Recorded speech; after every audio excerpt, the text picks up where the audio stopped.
Abrégé du catéchisme de l'Église catholique, je crois en la communion des saints.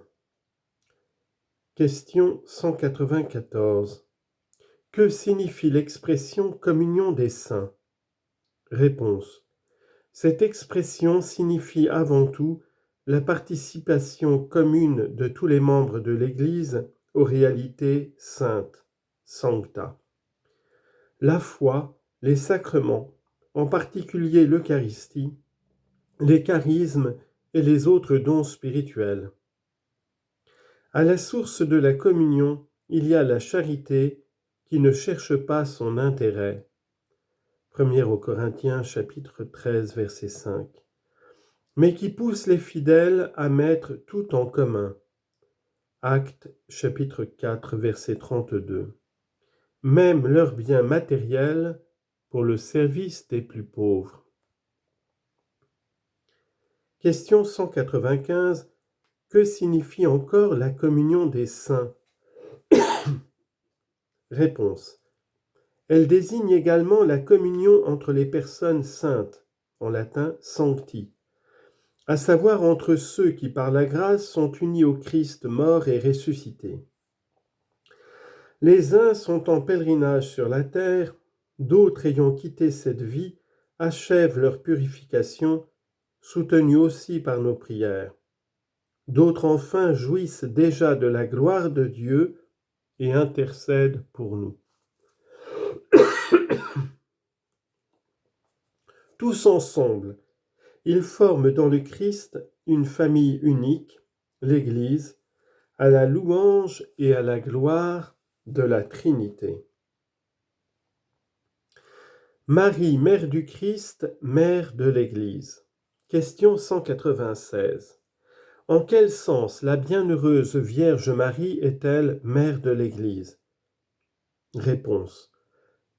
La bienheureuse Vierge Marie est mère de l'Église dans l'ordre de la grâce, parce qu'elle a donné naissance à Jésus, le Fils de Dieu, tête de son corps qui est l'Église. En mourant sur la croix, Jésus l'a donnée comme mère à son disciple par ces mots « Voici ta mère ». Jean chapitre 19, verset 27. Question 197. Comment la Vierge Marie aide-t-elle l'Église? Réponse. Après l'ascension de son Fils, la Vierge Marie a aidé par ses prières les débuts de l'Église, et même après son assomption au ciel, elle continue d'intercéder pour ses enfants, d'être pour tous un modèle de foi et de charité, et d'exercer sur eux une influence salutaire qui vient de la surabondance des mérites du Christ. Les fidèles voient en elle une icône et une anticipation de la résurrection qui les attend, et ils l'invoquent sous les titres d'avocate, d'auxiliatrice, de secours, de médiatrice. Question 198.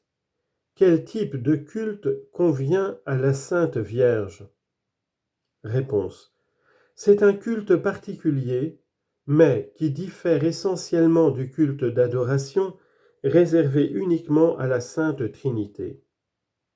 Ce culte de vénération spéciale trouve une expression particulière dans les fêtes liturgiques dédiées à la Mère de Dieu, ainsi que dans les prières mariales comme le rosaire, résumé de toute l'Église, résumé de tout l'Évangile. Question 199. Comment la bienheureuse Vierge Marie est-elle l'icône eschatologique de l'Église? Réponse.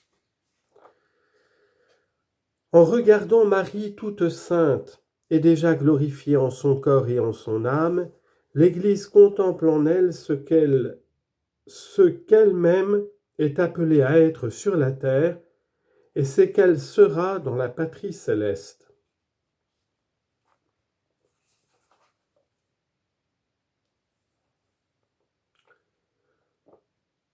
Je crois à la rémission des péchés.